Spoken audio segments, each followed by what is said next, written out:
Hello and good evening and welcome, ladies and gentlemen, to News Talk with yours truly, Chris Anu. No mercy, no mercy, no mercy has is finally returning to ground zero.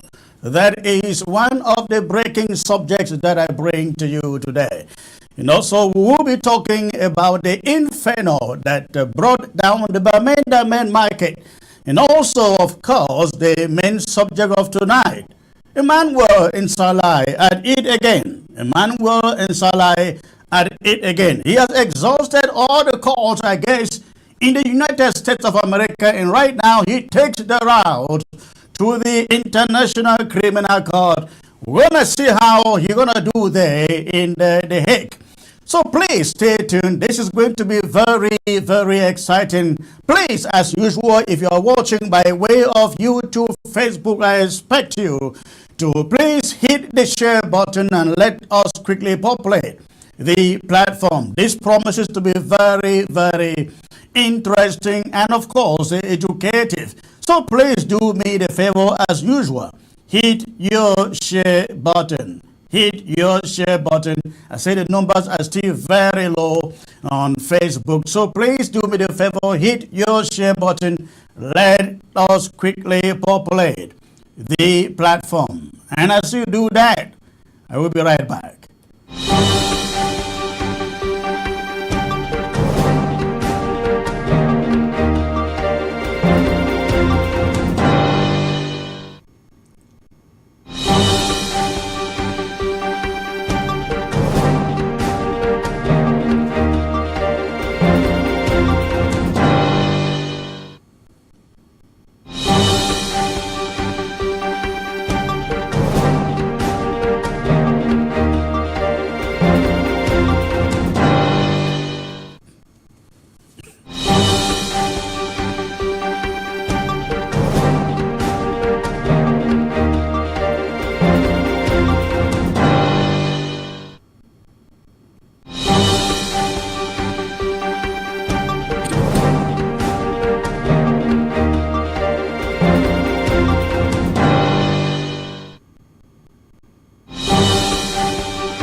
ABS can help you reach your target audience like never before.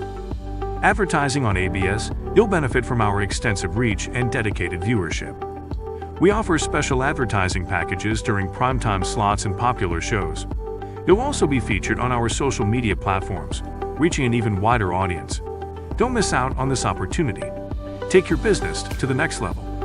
Contact our advertising team at absafricativ@gmail.com. All right. Thank you for staying put in there, ladies and gentlemen. Happy Friday. And I want to believe that this is going to be a very, very exciting weekend for all of you out there. Today, I come to you with some very, very exciting news. La République du Cameroon has been talking and preaching no mercy for the past 2 years. Finally, no mercy appears to be coming. We are seeing the signs of no mercy on ground zero. But before I say that, somebody says something is wrong with the system, Comrade Chris. I believe you are very much correct, especially when in regards to Facebook. I am very, very. We have tried to see if there is anything we could do to no avail. The numbers on Facebook are just unbelievable.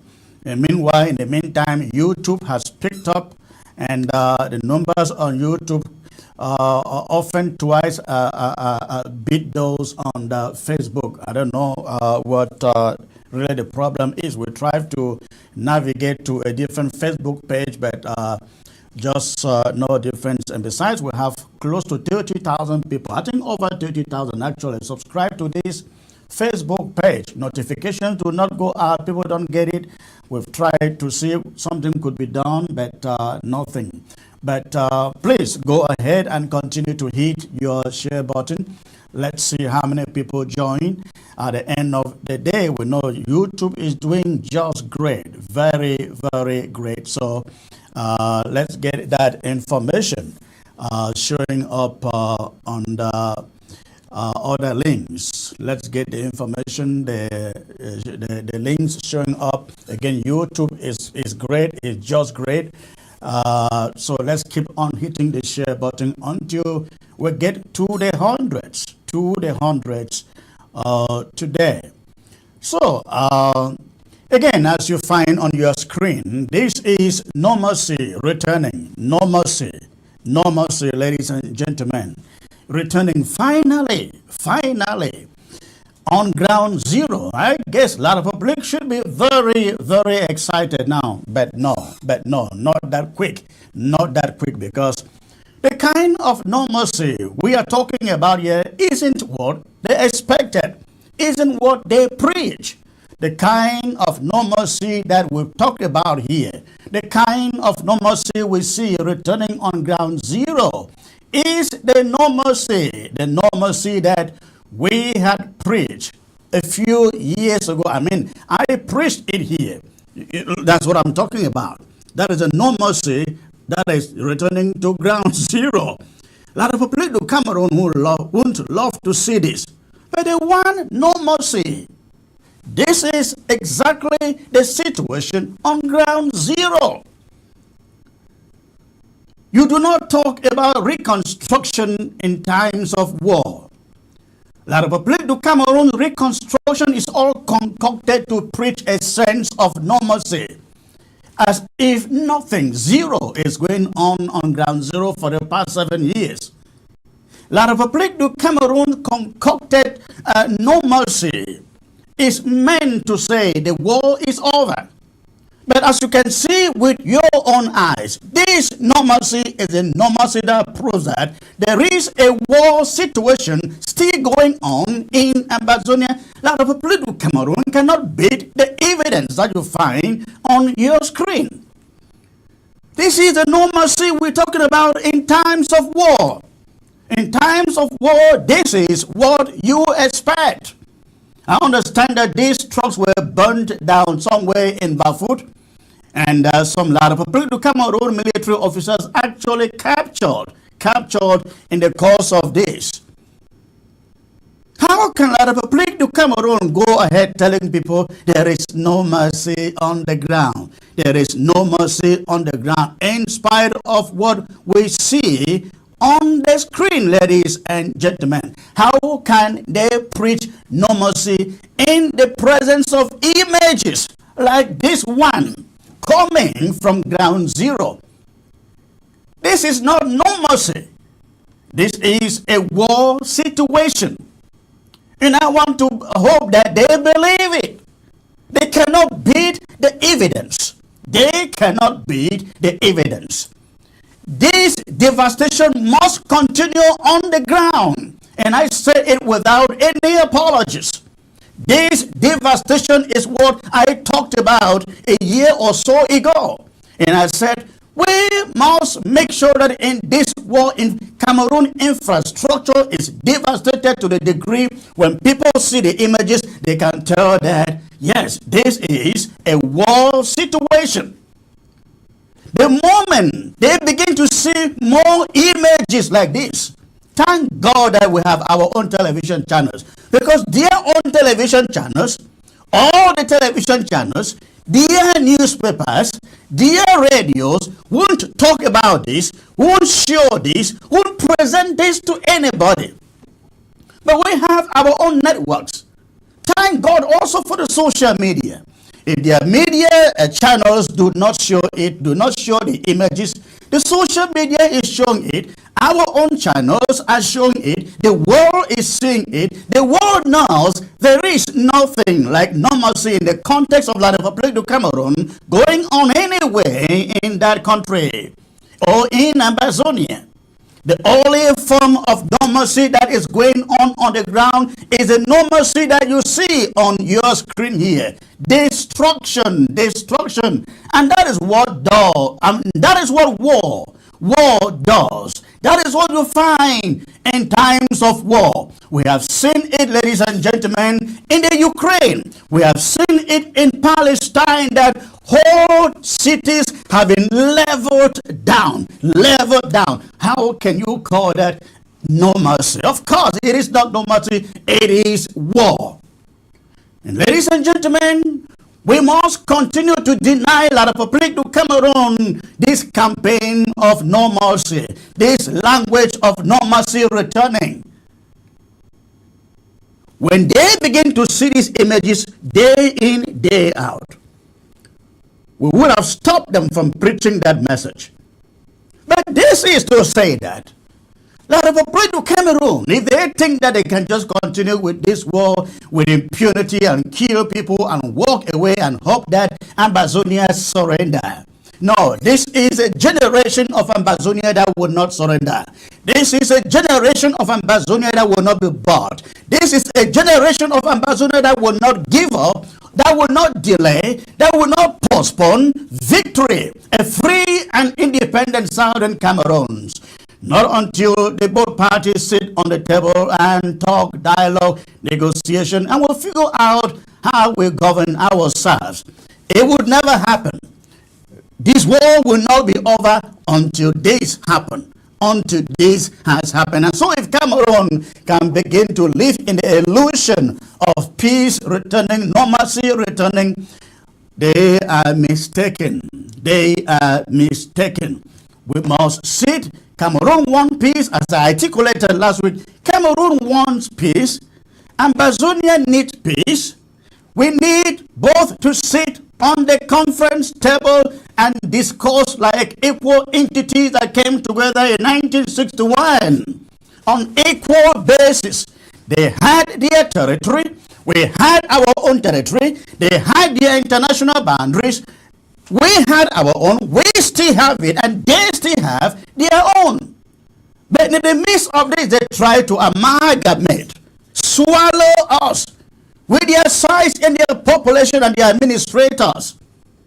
And in our territory for the past 61 years, we are led by French-speaking administrators, from the mayors to the DOs to the governors.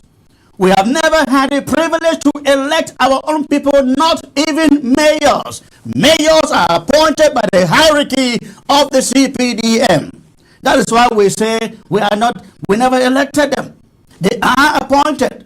Look at their so-called regional councils. Who appoints them? Where do they belong? Where do they come from? They come from the ruling party, the CPDM. They are handpicked to go there to Boya in Bamenda, and we are told they represent you and me. It's a lie. It's a lie. Anybody not elected by the people, not chosen by the people to represent for the people, to sit on behalf of the people, is an appointee. Is an appointee, and that is the system we are fighting to get rid of. We cannot just go on in the same old system for 61 years. So, ladies and gentlemen, I am glad that they preach normalcy, and finally, normalcy is returning to ground zero. And I want to give praises to the restoration fighters who are denying La République du Cameroon their definition, their kind of normalcy. I don't think La République du Cameroon thought by now they will still have a single Ambazonia restoration fighter out there. They thought they will all be at the DDRs, or they would have killed them. But ambas, as they call them, have demonstrated their courage and their bravery, their resilience. No amount of money La République has, no amount of ammunition will deter the restoration fighters of Ambazonia from taking over their territory. Nothing, zero, will stop them. And this kind of normalcy must continue in every county and local government area in Ambazonia. This kind of normalcy must continue. A lot of people to Cameroon carry this equipment and put them on the roads, and they want the world to believe the war is now over and we are doing reconstruction. You know that terminology I said here 2 weeks ago. There can't be anything described as reconstruction in Amazonia because construction was never there in the first place. We've never seen construction in the first place. These things were burnt along, I understand, along the Bamenda Womb Road. Did that road exist in the first place? Tell me, if that road existed in the first place, because they call it reconstruction. You don't have reconstruction where there was no construction in the first place. So, all these blindfolding attempts, concoction that they try to bring to our territory, I hope they go to Yaoundé and construct the street. Let them go and reconstruct the street in Yaoundé. Let them go and reconstruct the street in Douala. Let them go and reconstruct the street in Bafoussam, in the north, in Malawa, Garawa, and all those places. But in Amazonia, we've learned for 61 years to trek on paths, road paths. Can you imagine that in a country that produces oil, timber, banana, everything you can imagine, you'd ride on the road. Two vehicles cannot bypass each other because of the narrowness.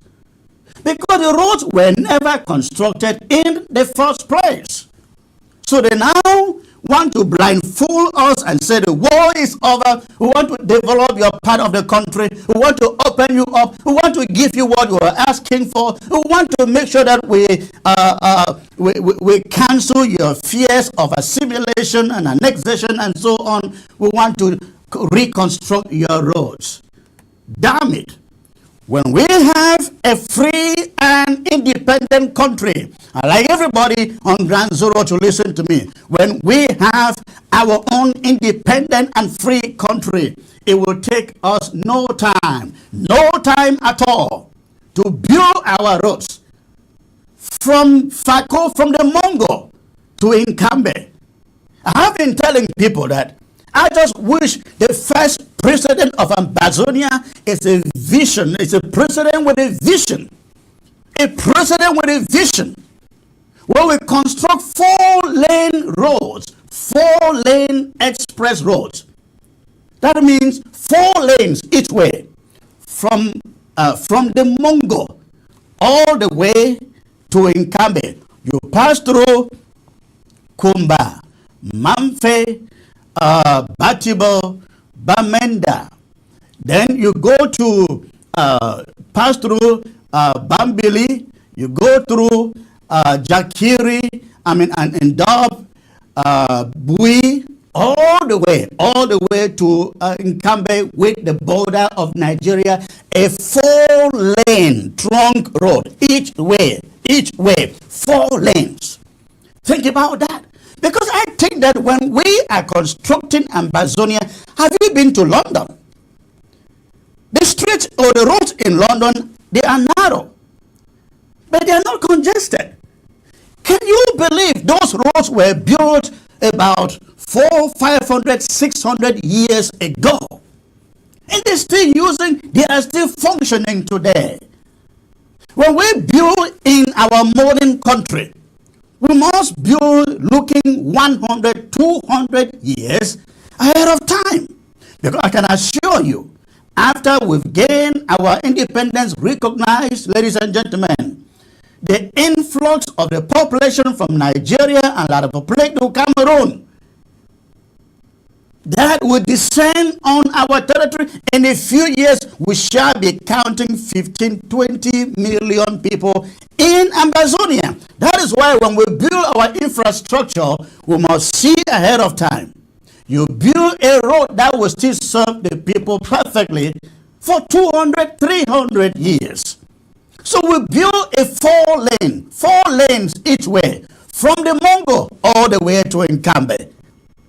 Then you go inside the cities. You make sure the streets every street has at least 3 lanes, 2 or 3 lanes.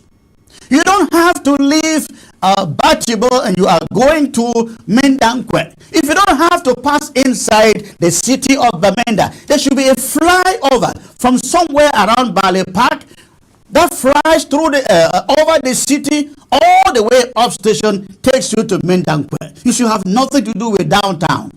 The same thing, you are going to Mamfe from Boya, Victoria, Tico. You should not have to drive through Kumba downtown. There should be a flyover that passes above the city and takes you all the way to the other end of the town. Oh, I wish I was there, or I am there during that time. Ladies and gentlemen, we will be the envy of that sub-region if we get men and women of vision to construct Amazonia.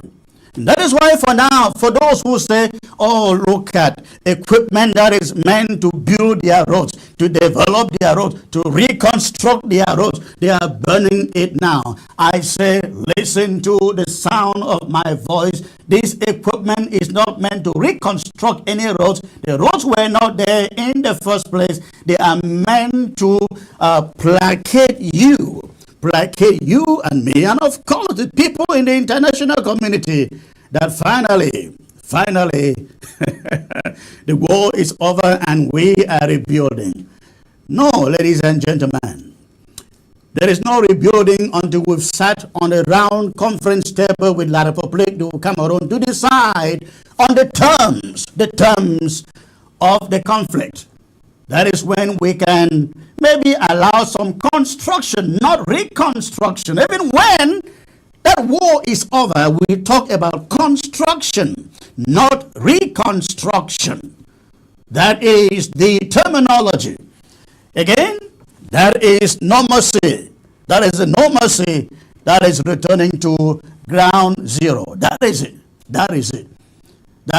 I hope La République du Cameroon get the message. That is the no mercy that is returning to ground zero. And again, I like the restoration forces to keep this up, keep it up. Let us take over our country and build it the way we want, not according to the dictates of La République du Cameroon. Ladies and gentlemen, I will be out for one second or so, and when I come back, I bring you the story of the happenings in the Bamenda main market, the story of the events at the Bamenda main market. Please don't touch your remote. I will be right back. And keep on hitting your share button. ABS can help you reach your target audience like never before. Advertising on ABS, you'll benefit from our extensive reach and dedicated viewership. We offer special advertising packages during primetime slots and popular shows. You'll also be featured on our social media platforms, reaching an even wider audience. Don't miss out on this opportunity. Take your business to the next level. Contact our advertising team at absafricatv@gmail.com. ABS can help you reach your target audience like never before. Advertising on ABS, you'll benefit from our extensive reach and dedicated viewership. We offer special advertising packages during primetime slots and popular shows. You'll also be featured on our social media platforms, reaching an even wider audience. Don't miss out on this opportunity. Take your business to the next level. Contact our advertising team at absafricatv@gmail.com. Sonny, where?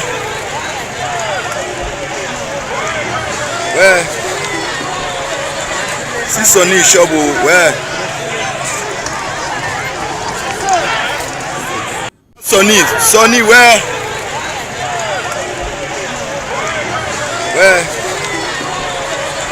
See Sonny Shobo, where? Sonny, where?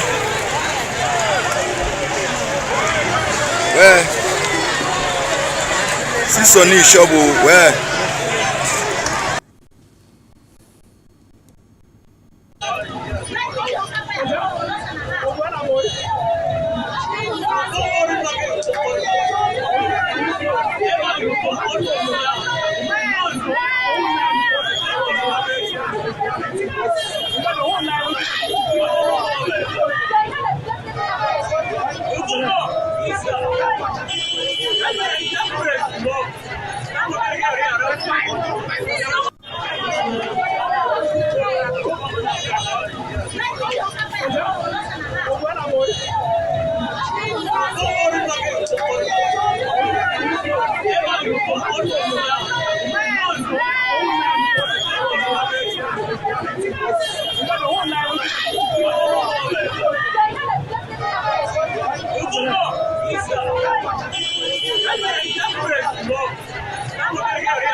All right. That was Bamenda. That was the city of Bamenda. Precisely, Bamenda main market as of yesterday around this time, ladies and gentlemen. Quite an unfortunate situation. We are still investigating to know exactly what happened here. The sun had barely set over the bustling city of Bamenda when the tragedy struck, casting a dark shadow over the already beleaguered souls of the impoverished residents. Yesterday marked a somber day for the community, a day marred by a devastating fire that ravaged the heart of the city, leaving behind a trail of destruction and despair. As the embers settled and the smoke dissipated, the narrative of the calamity remained shrouded in uncertainty, with conflicting accounts vying for clarity amidst the chaos. The exact moment of the ignition, a pivotal detour in unraveling the mystery, is a point of contention among eyewitnesses. Some claim the inferno erupted at the stroke of 5 p.m., while others insisted it was closer to 6 p.m. when the flames first danced into the night sky, consuming everything in its path. The epicenter of the catastrophe was identified as a nondescript shop nestled along the Commercial Avenue wing of the market, mere steps away from the bustling main market entrance. Whispers of speculation and suspicion linger in the air as the cause of the fire is scrutinized with fervent scrutiny. Initial reports suggested an electrical malfunction as a catalyst behind the inferno. Yet, doubts linger like a specter in the minds of many, prompting dark murmurs of a sinister plot lurking beneath the surface. The timing of the blaze, coinciding with the shop owner's departure mere moments before the flames erupted, fueled suspicions of a deliberate act, a calculated scheme cloaked in tragedy. As the flames devoured the shops, reducing them to smoldering ruins and charred remnants, the fragile thread of evidence tying the disaster to an electrical fault seemed tenuous to believe. Questions loom large, casting a pall of uncertainty over the shattered marketplace, beckoning for answers that remain elusive amidst the debris. However, amidst the ashes and the ruins, a more sinister narrative began to emerge, one tinged with shades of betrayal and greed. The city council's alleged campaign to seize shops from Amazonian traders and to sell them at exorbitant prices to Francophone traders added a layer of complexity to the unfolding tragedy, hinting at a deeper, more insidious motive lurking in the shadows. Just a month prior, murmurs of discontent had echoed through the market stalls as traders voiced their fears of impending displacement and dispossession.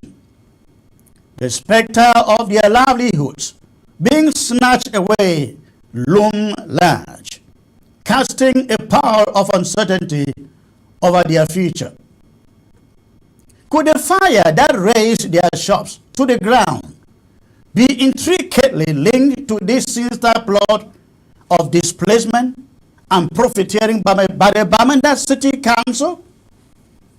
The pieces of the puzzle seem to fit together with chilling precision, painting a grim portrait of betrayal and exploitation. As the city mourns the loss of over 40 livelihoods, 40 shops, uncertainty is heavy in the air, casting a long shadow over the once vibrant marketplace. The specter of the unknown looms large, leaving the survivors grappling with the harsh reality of rebuilding their shattered lives from the ashes of despair. In the wake of the tragedy, eyes turn towards the future, wary and watchful of the unfolding events that would determine the fate of the ravaged marketplace. As the city of Bamenda grappled with the aftermath of the devastating fire, they search for truth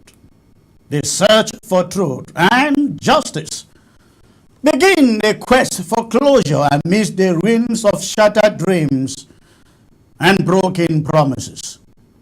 And that is what we know at this moment, ladies and gentlemen. I am being joined at the moment by Barrister Martin Tumasa. Others were supposed to join me. I am hoping that they do. But Barrister Martin, it's a pleasure to have you back on set, sir. You definitely watched this incident emerging from Bamenda yesterday. I would like to get your thoughts on this. Good evening, Comrade Chris, and good evening to your audience. It's a pleasure having me on. Concerning the market, you can look at it in many dimensions. I will start first from the authorities in terms of the way the market is constructed. Nobody in their right minds assembles so many people like that in a market without constructing something with fire in mind. None of the doors in the market are fire rated, where they can hold a fire in a compartmentalized area for some time. It's just burning like you are burning charcoal or you are burning paper. The windows are not fire rated.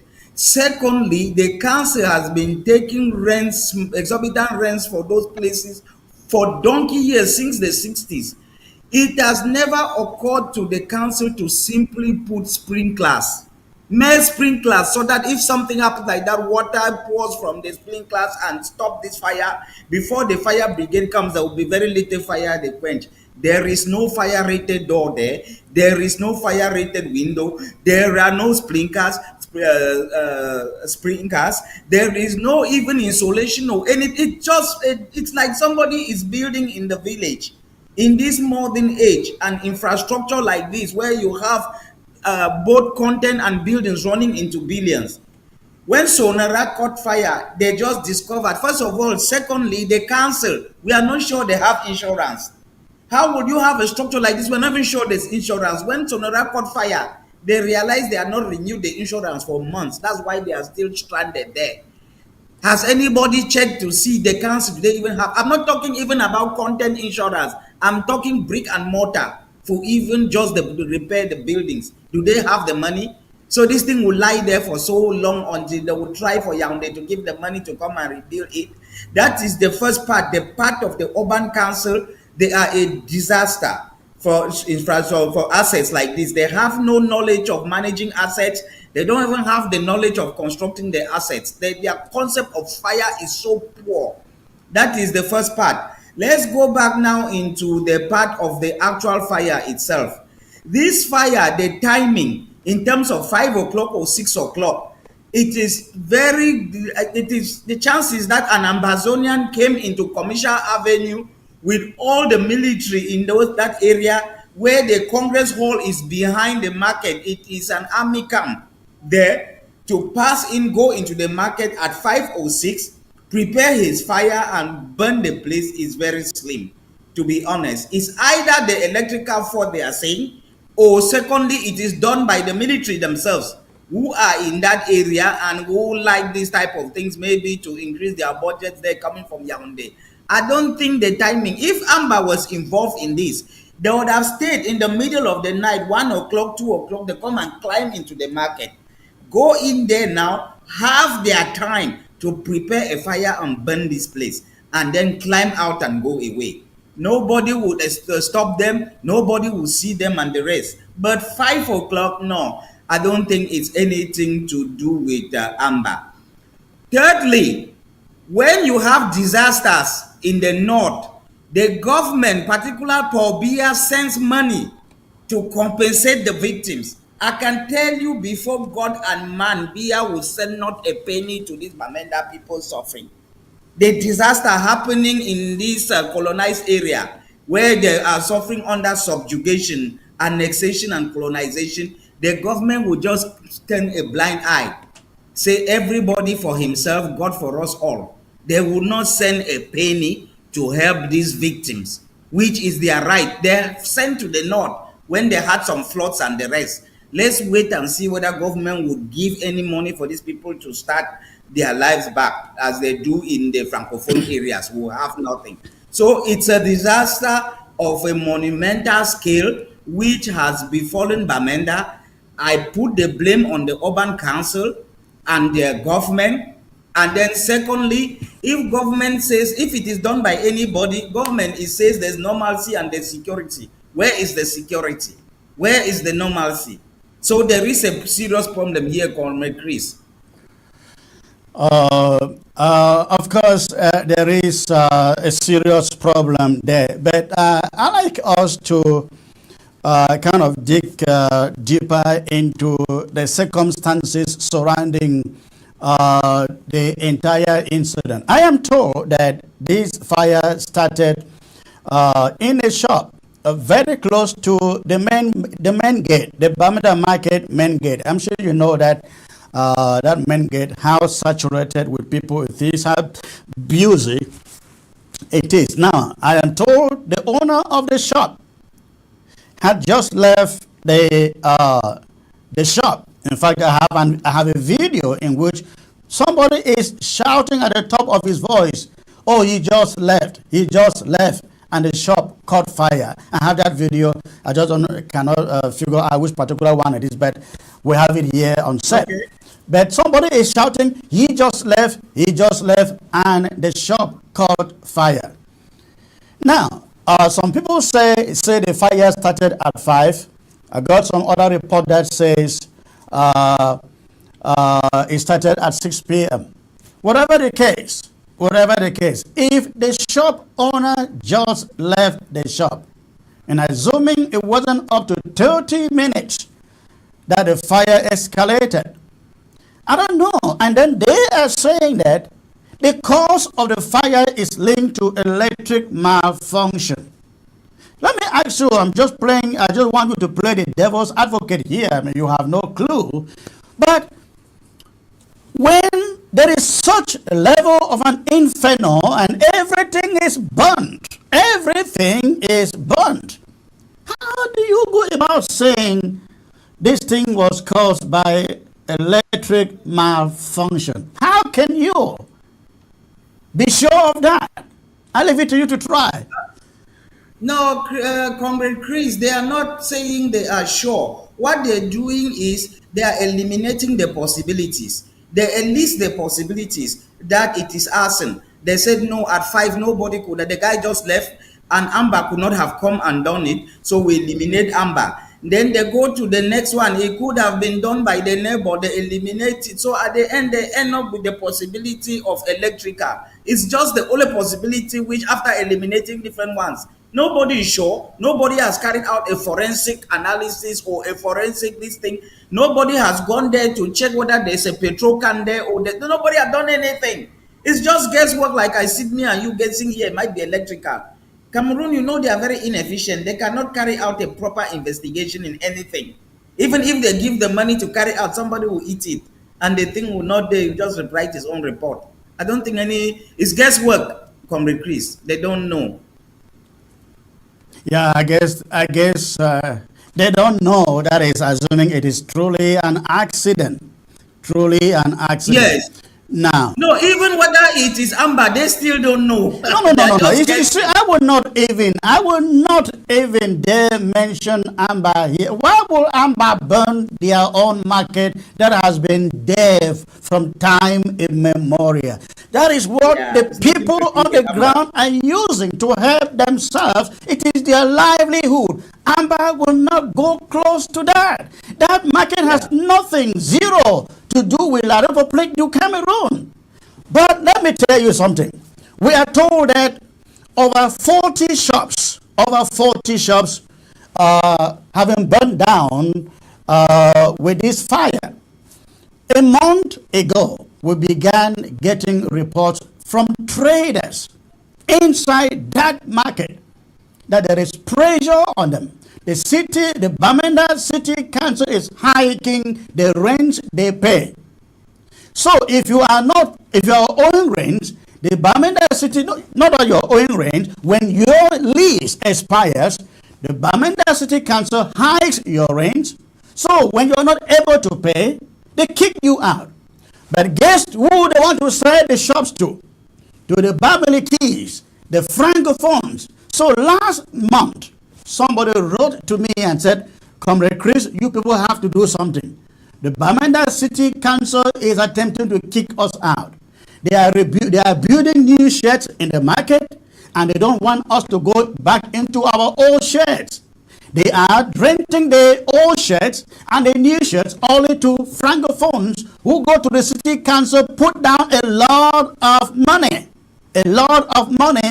And since the local people, the Bamenda people or the Amba people cannot afford it, they turn around, they give it to the Bamilekis. So my question, you have 40 shops burned down here. When they are reconstructed, the chances are very high that those same people who were in those shops will no longer have the money, the capital to go back into those shops.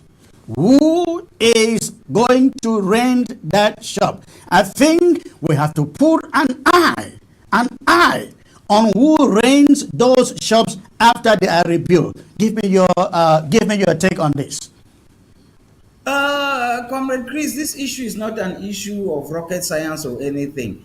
Right in the same Bamenda, the same council, just below the hospital, has been building shops there. They Right. built shops there. There were women who were selling in the area. They came and shifted them and then built the place properly. Now to get the shop, they are asking you for 4 million. You have to Yeah. pay 4 million and then you enter. They will be deducting from your rents.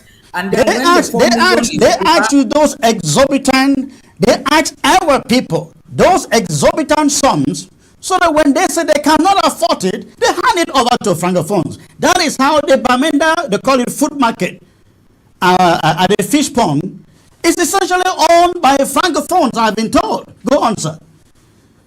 yeah, but Comrade Chris, if you are talking that way, you talk in everything. If you go to the secondary schools, the Catholic secondary schools, which are in Bamenda, whether it's St. Albert, even if you go to Southwest in Sase and the rest, the people who are full in this school are Francophones. Some of them come from Yaoundé Douala and pay the fees for 5 years. You want to bring an Anglophone who is struggling to pay the fees for one term. The guy comes, send people there. They come with the fees for 5 years in advance. So the school now, you go to St. Albert, you go to many schools. They are speaking French from AM to PM. Almost everybody is Francophone, with scattered with few Anglophones here and there. From the markets, they are taking over. From the schools, they are taking over. The government offices, they are the ones who are there. We are nowhere. If you go to a town like Limbe, they've seized it from us. And they are benefiting. Since they closed Sonora now, the Sonora workers didn't have where to go. A Nigerian guy, Dangote Refinery, built a $20 billion refinery. He's supposed to employ like 800 engineers and the rest. They are looking for people. All these francophones just moved there that we've been working in a refinery in Limbe in Cameroon. They look the CV. Oh, these people know about refinery. The place is full. They've employed everybody. The place full with francophones now, fully employed by Dangote. They're about to start in a week or two. So these guys, they are exploiting us, gaining in everything. We are just like chindas there where palace children are enjoying. It's not only in the shops, I'm saying in the schools, in the market, you go everywhere, it is them. It is their government, they put them everywhere. From the Well, governor, you have the francophone, you go to Jos, it was them, you go to senior Jos, it's even now that they even try to put one or two anglophones there because of this problem. Even the teachers in schools, the wanted money teachers, somebody is coming to school to teach science, is teaching in pidgin. He cannot speak English. He doesn't even understand our curriculum. So it's a problem which is systematic. It was a systematic problem to take over the place, annex it, and change the whole structure of it to become a francophone territory. I think the owner of that shop should be interrogated, because I just don't understand how you leave your shop and a few minutes later, the whole shop and the rest of the market is engulfed in fire. I think that owner should be investigated, and actually we should know what was in that shop. What was he selling? Dresses, gasoline? Oh, what was he selling in that shop that caught fire to that degree? We need to know that. If not, Chris, we have our investigating it is eyes. part of the. Sorry. If not, we have our eyes on the Bamenda City Council.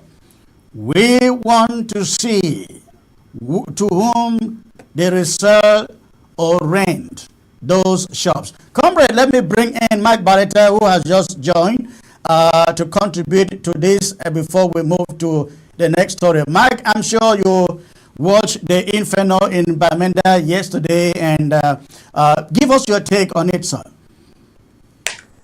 Well, Comrade Chris, can you get me? Hello? Yes, Can you get me? I can hear you 5 on 5. Go on, please. All right, thanks a lot. I think I do not have the exact details of what happened in Bamenda. I think I saw a video on WhatsApp with several shops being burnt in Bamenda, and I think if my memory doesn't fail me, this has been happening over and over. I think this should be like a third time in a short while shops in Bamenda market are being burnt. I think there is a deliberate attempt by some persons within the Francophone government in Bamenda to sabotage Bamenda, to punish. I think there is a plan to specifically punish citizens of Bamenda, and maybe to collapse the economy of that market. And it is something that as Amazonians we really have to move to all of our intel. We want to contact all of our intel within the regime, outside the regime, and within the civilians to understand what actually is happening. It's very painful to watch, despite the fact that people are already undergoing untold suffering. But please, I think it is something that we have to open our eyes, because I feel something is happening somewhere. I don't have the exact evidence, but I think something is happening somewhere. Well, thank you. We definitely will stay on the story to follow the developments and the investigations, if any, because that is not a country where you can trust on any investigator. But Mr. Thomas, on the last point on this, then we move to Emmanuel and Salai. Comrade Chris, another angle we are not looking at is the fire brigade. A single shop is burning. They are called. What were they doing until 40 shops are burnt? Can't they stop the fire in a single shop? They stood in there. If you see in the videos, they are just watching like other people. Was it a lack of water? Was it a lack of equipment? What is the fire brigade actually do? Did they stop the fire from going from up to 50 shops? You cannot, in Commercial Avenue, fire brigade cannot stop. Those fire brigade. I'm not stopping you there. But the so-called fire brigade doesn't even know how to stop fire. I saw them. They were carrying the hose and focusing on the roof instead of focusing inside the shops where the fire is coming from. They have it on the roof. Go and watch the video. They had a hose focused on the roof of the building instead of focusing it inside the shops where the fire is coming from. You hold it on the roof, it keeps burning up.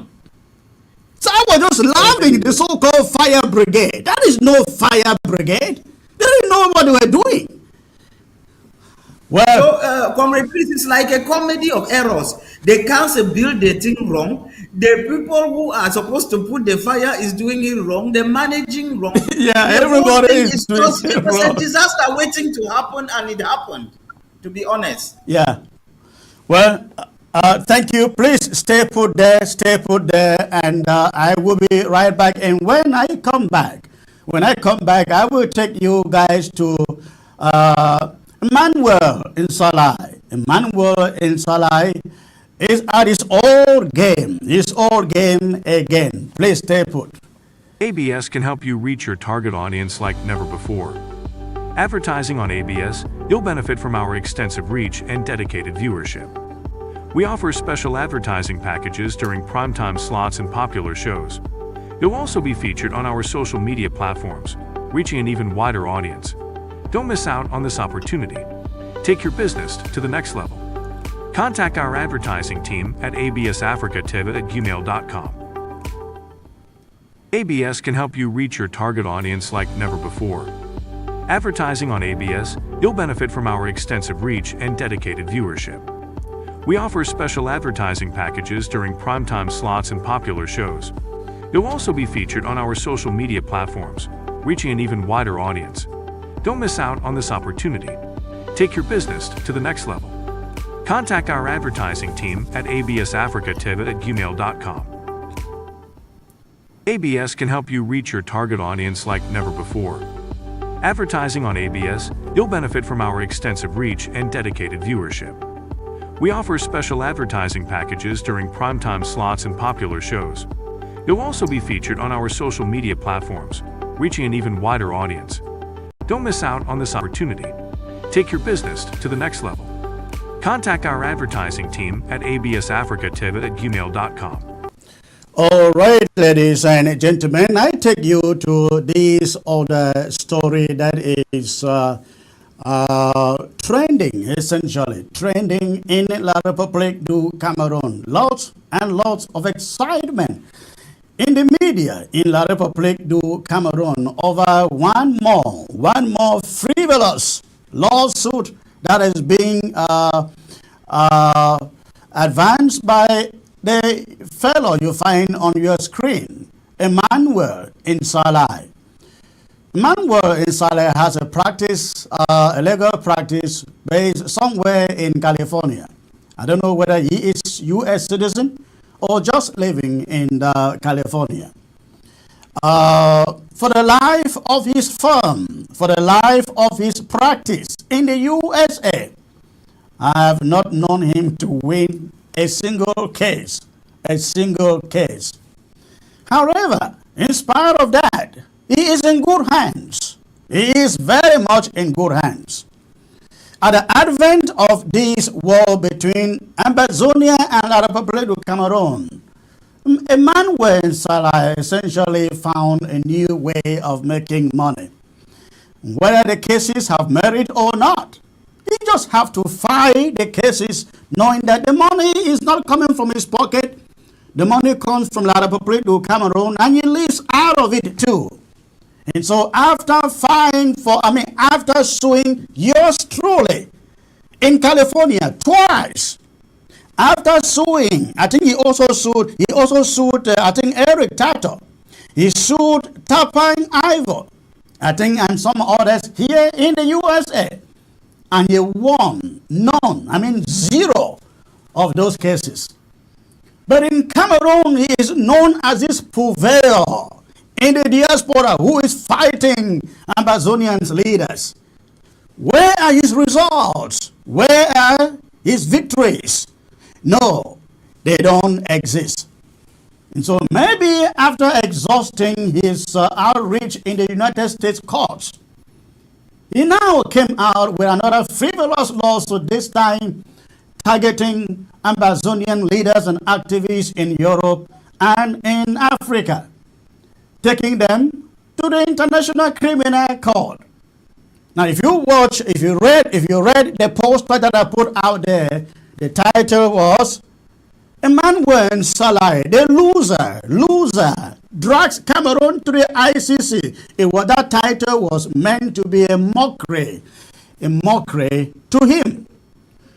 Because Emmanuel Salah doesn't understand that Cameroon doesn't have jurisdiction, the ICC doesn't have jurisdiction over Cameroon. But not only that, Emmanuel Salah knows that, but also knows that he doesn't have to win the case. The ICC doesn't even have to take the case. All that matters to him is money from the pocket of the Republique du Cameroon entering his own pocket. At this moment, I will bring you my talking point on this subject, and I hope that Emmanuel Salah and his cronies in La Republique du Cameroon, they listen to me and listen very, very good. Your rejoicing is going to last just for a very short while, just in your media. In the swirling tempest of geopolitical intrigue and legal brinksmanship, Emmanuel Salah emerges as a central figure in a high-stakes drama unfolding in the turbulent heartlands of Cameroon. Fronting for the entrenched regime in Yaoundé, Emmanuel Salah orchestrates a bold gambit to ensnare Amazonian leaders in the tangled web of international justice, invoking the specter of terrorism and separatism to justify punitive action through the auspices of the International Criminal Court, the ICC. As the media in Cameroon reverberates with the reverberations of this audacious maneuver, take note, in Salah garners accolades for his ostensible efforts to quell the flames of insurgency and bring the so-called perpetrators of violence to account. Yet, beneath the veneer of righteous indignation and legal rectitude lies a more insidious truth, a clandestine dance of power and profit that propels Salah into the limelight of controversy and conflict. While portraying himself as a crusader against terrorism and a champion of justice, Emmanuel Salah shrewdly exploits the machinery of state to bolster his own coffers, reaping a harvest of financial gain at the expense of the Cameroon taxpayer. This symbiotic relationship with the corridors of power in Yaoundé, veiled in the guise of legal rectitude, serves as a lucrative conduit through which Salah enriches himself while ostensibly advancing the interests of the regime the Cameroon regime. The legal labyrinth that NSAHLAI navigates is fraught with pitfalls and perils, a treacherous terrain where victory and defeat hang in delicate balance.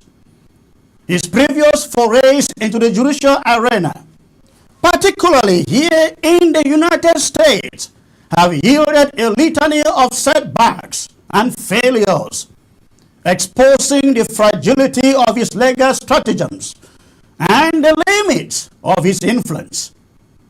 A California court's cutting rebuke, which levied sanctions against Emmanuel NSAHLAI, the person you find there, for pursuing frivolous litigation, stands as a damning indictment of his tactics and motives, laying bare the chinks in his legal armor.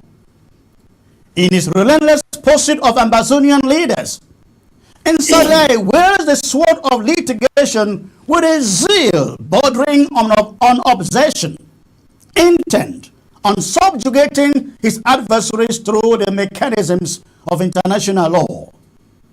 Yet, his latest salvo, aimed at the ICC and its jurisdiction, teeters on the precipice of recklessness and hubris by suing 36 Amazonian leaders scattered across Europe and Africa in a court where Cameroon holds no sway.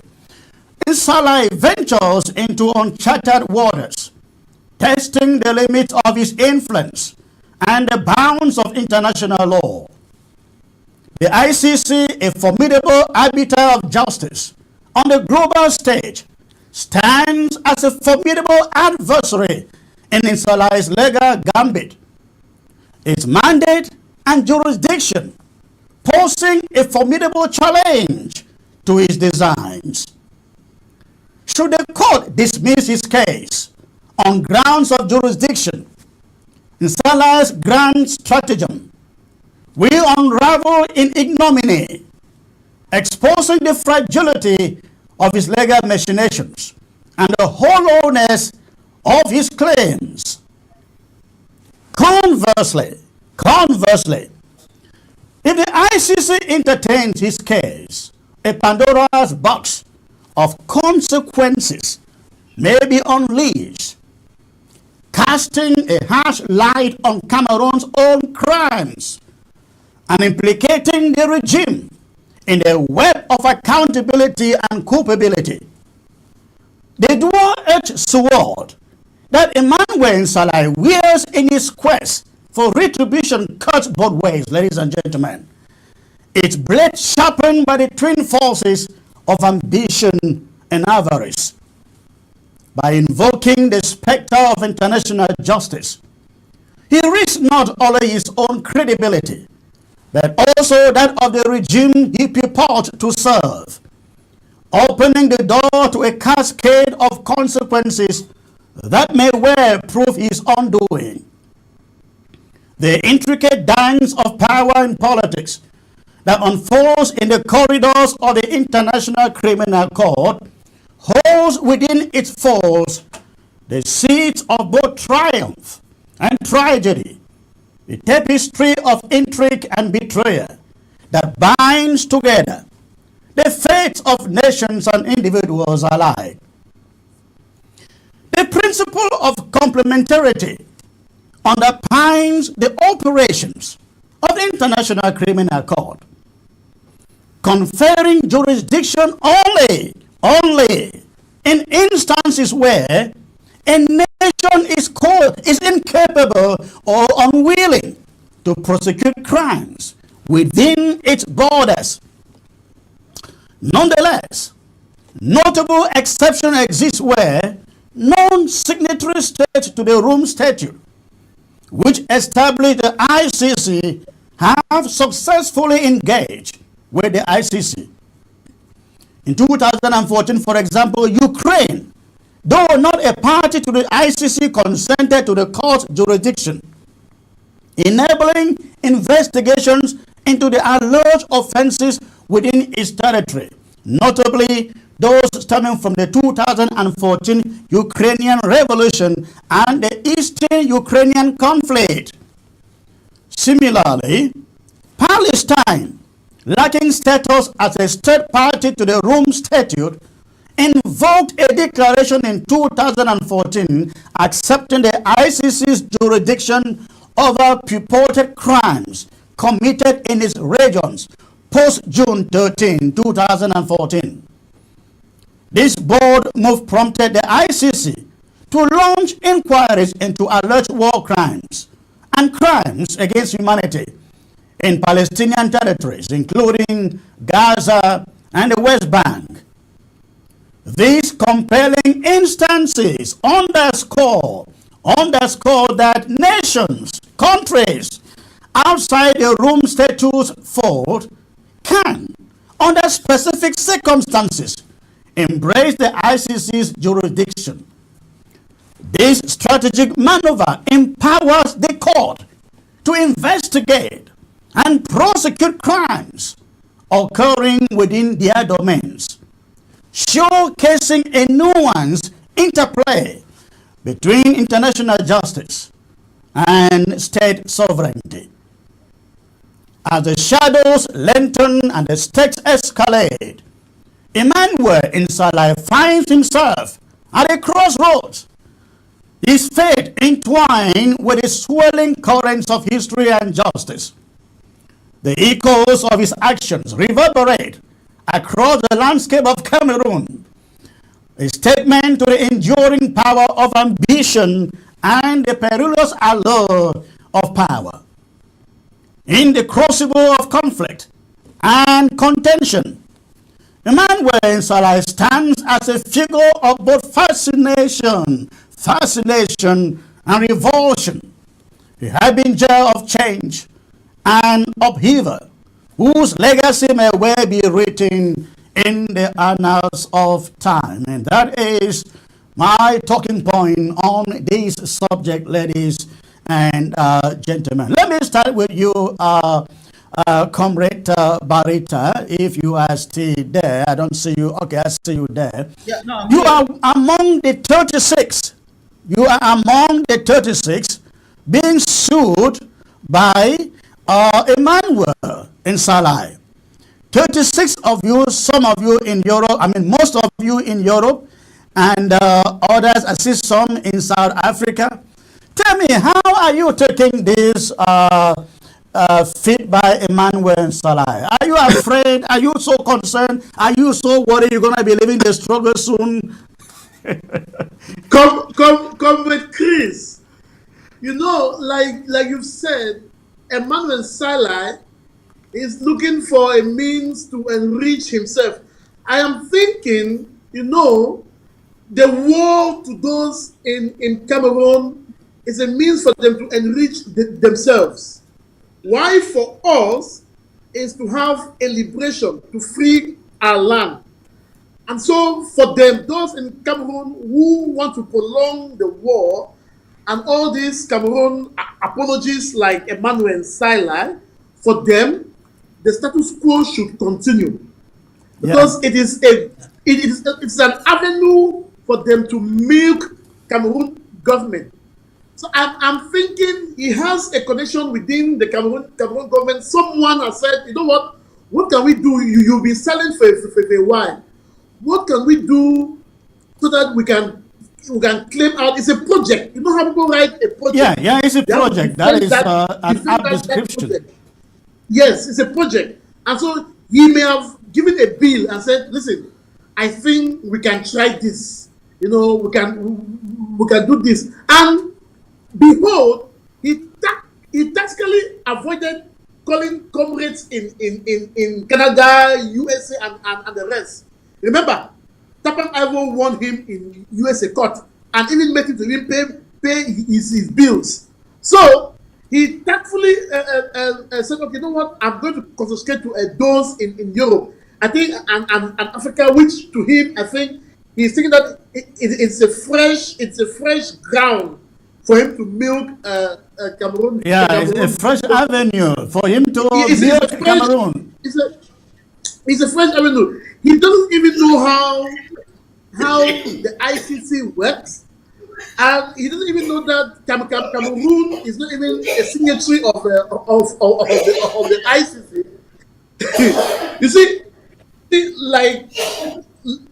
like I say, what Salah is doing, and you ask if I'm afraid. Come on, in the heydays, Salah, you know that in the heydays when the revolution started 2016, 2017, 18, 19, 20, Mark Barretta and Al, we weren't afraid. Then it is in 2024 when we may have taken a little step backward, because Ground Zero in the house knows exactly what to do and what not to do. Then in 2024, I'll be afraid.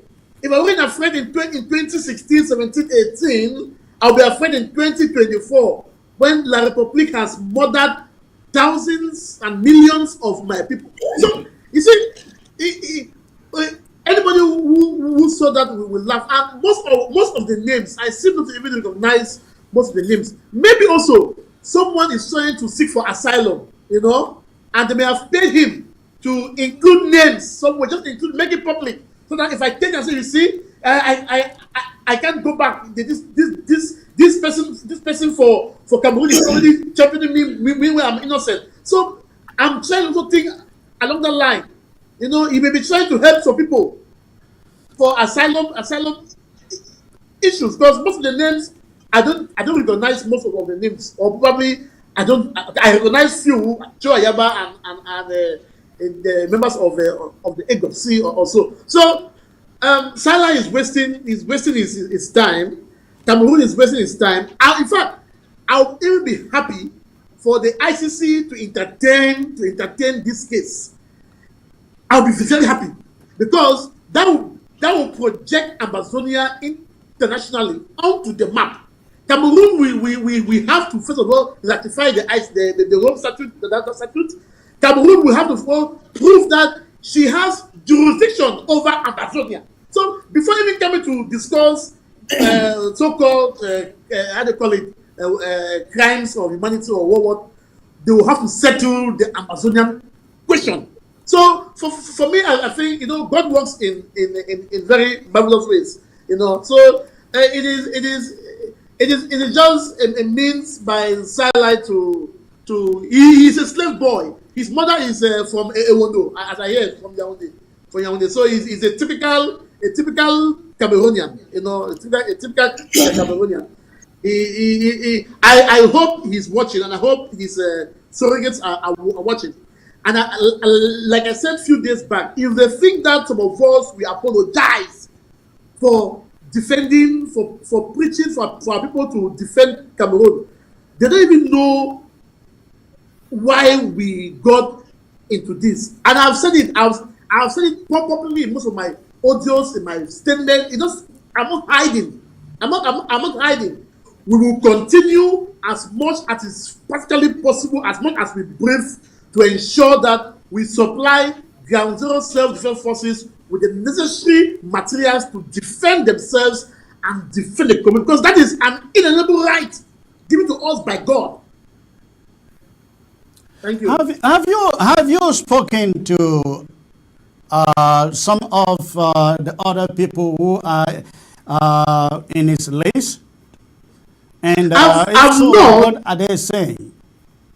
I think the only person who said to me and laughed, I think is one I can't. Cecilia. Okay. I think Yes, go on. I hear you. I think one of them who said to me, I even knew it was a lady who said to me. I think her name was there, Cecilia. I think she's part of the EGOC per se, and she said to me and laughed and said, "Mark, look at your boy. He wants more money," and we just laughed over it. So I've not spoken to others, because to me that is it is nonsense. You remember he did it before. He wrote to our respective governments years back in our host countries. Yeah.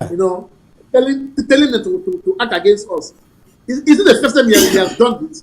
he wrote to U.S. government. He tried to take Tapang executive many put to court, and he was beaten. So it is a money venture. He goes to Yaoundé to give press conference. He's just stimulating the public. He knows how to make money from this useless, foolish regime. And behold, small they are falling into it. And the political class in Yaoundé probably love it. To keep you see, those Amazonian activists people will be arrested. It doesn't listen. They fail to understand that the gene for a free Amazonia is not only in Mark Barretta, it's not only in those names. It has been implanted across the 13 states in Amazonia. So whether Mark is there or not, it doesn't change. People were thinking that if an activist A falls back, it will change. Look at how many activists has gone. What has happened? We are still there fighting. Look at so-called Capo Daniel, who is now preaching a Cameroonian thing, a call somebody within the egg of cement. It doesn't change anything. For me, it is as the year goes by, before Amazonia completely gets free, it will shift that until the real people with the real heart for the country will remain, and they'll be the ones to lay the foundation for the free state. I don't know whether the Cameroon regime is cursed and just cannot read within the lines or what. I cannot tell. As you have mentioned, and as I mentioned in my monologue there, when NSAHLAI'S sued me twice in the California court. And guess who was his plaintiff, the victim? He mentioned, he named Ekema Patrick. He named Ekema Patrick as one of the victims and one of the plaintiffs, and a whole host of others, dead and alive. But he filed a suit using one concocted organization that he created literally days before filing that suit. And he took it to the court in California, and the court in California said, we don't recognize this organization. You just created this organization only a few days ago. When did you meet these plaintiffs, these victims? And they squashed the case. He took on Tapang Ivo, and the court said it's a frivolous lawsuit, and Tapang turned around and sued him for court damages, and he was compelled to pay by the court. This guy, since he started going after Amazonian leaders, he has not won a simple case. You know, when they picked up Langme and Claude and the other guy who are still in detention today, the level of PR that he ran with in Cameroon, that this was all him. This was all him. It wasn't him. It wasn't him. He had nothing, zero to do with it. It was essentially the U.S. Justice Department acting on information leaked to it. NSAHLAI'S had nothing. In fact, if he has anything to do with it, he should be in the United States following up that case, going to court and sitting there and defending that public to Cameroon. He has not. He's nowhere to be seen. He is now hiding in Yaoundé, I guess, after the sister was caught and the husband stealing 1.5 million CFA, dollars. And I think the sister may be in jail now. According to the law, he probably would have gone to jail for 30 years. But NSAHLAI'S is hiding in Yaoundé and concocting what next to do. Now, if you look at the images I'm going to see you, this was a press conference that he held in Yaoundé today. That is today in Yaoundé. At a press conference, he put together to let the world know the next big thing that he is going to do to the separatists and the terrorists. That's him there. That was in Yaoundé today. And you'll be surprised to know who the victims are. Look at this. Look at this. These are the victims of Nkambe incident in his press conference. Do these guys look like victims of anything? They look like celebrities. They don't look look like victims. They look like celebrities. Look at them. But according to CRTV web, from where I got these images, these were the victims at the NSAHLAI'S press conference in Yaoundé, the victims from the Nkambe incident of 11 February. Do you believe that? Again, this is the press conference you heard today with the victims. Those are the victims, ladies and gentlemen. Yes, go on. Faces never resemble. Those faces never resemble so-called Anglophones. They look like those Ewondo people, Biafia. Oh, Yes. this guy. The guy is just looking for, the truth is, there is somebody within the regime who is working with him. Instead for the regime to come on the table to negotiate, to find a political solution that will end the conflict between Cameroon and Amazonia, they are wasting a lot of money trying to delay the inevitable. Yes, the truth is, Cameroon will still have to pay for its crimes in Amazonia. At some point, Cameroon will have to pay. As well as anyone who has done anything that touches the fundamentals of our freedom, we also have to pay. But we are not yet there. So, Sela like you said, he's a poor guy. He's a poor guy. He's a church and bail barrister. He has nothing. So he depends. The revolution, since he came to light, he's using the revolution as a means to, for him, it's a means for him to live. He needs money. And like you said, maybe the sister was the one taking care of him in the US, but the sister was caught for fraud. So money is no more flowing. So he needs some way to let me get to Barrister Thomas Sangde. You are a lawyer and you are an international lawyer, and you know the way the ICC operates. Now, I use the word two-edged sword. That is what Emmanuel NSAHLAI has done to himself. Filing a suit with the ICC is a two-edged sword. As I stated in my monologue, Ukraine had a problem in its country. It wasn't a member of, it didn't sign the Rome Statutes. The Palestinians didn't either. But when they had a problem, just like what NSAHLAI is trying to do, because you cannot tell me NSAHLAI is acting on its own. He sought for advice from La République du Cameroon and convinced them he can do it. And his number one witness, I believe this is very accurate, Comrade Martin, his number one witness in court will be Cameroon. So tell me, how does the ICC take a case from Cameroon where it has no jurisdiction, being that Cameroon is not a signatory to the Rome Statutes?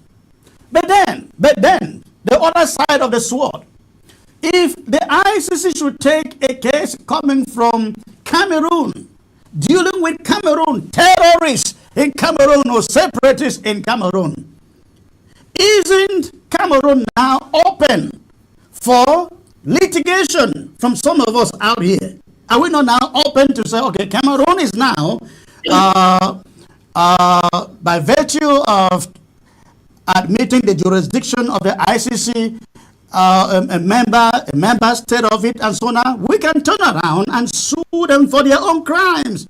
They dastard crime they have committed against our people. Is it not the case? But as I imagine, go on.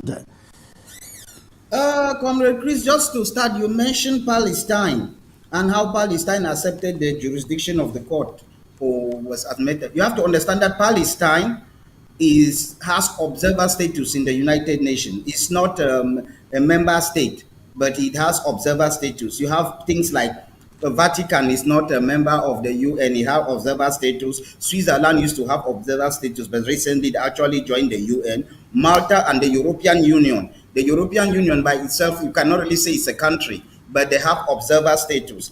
So even Ukraine was a member of the UN already, although it had not accepted the jurisdiction of the court.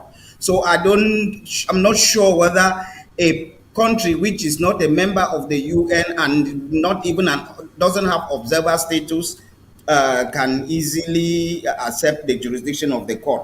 But Cameroon But is a member Cameroon of is the a member of the UN. UN. That's what I'm saying. Yeah. No, I'm coming slowly because I'm trying to look at Ambazonia. If you argue that Ambazonia is a different country from La Republique, Okay. whether we can accept the jurisdiction of the court even without having observer status, just like Palestine I'm not just accepted when looking they at it from the picture, the perspective of Ambazonia. How about a human rights organization? Let's say, for example, Agobala. Of course, that would never happen. But let's assume that one concerned Ambazonian who considers himself Cameroonian sues, goes to the ICC and say, "Hey, the Cameroon army swept my family, burnt our homes. I need justice." How about that? Not without invoking Ambazonia. Chris, why are you asking such a question? We did that already.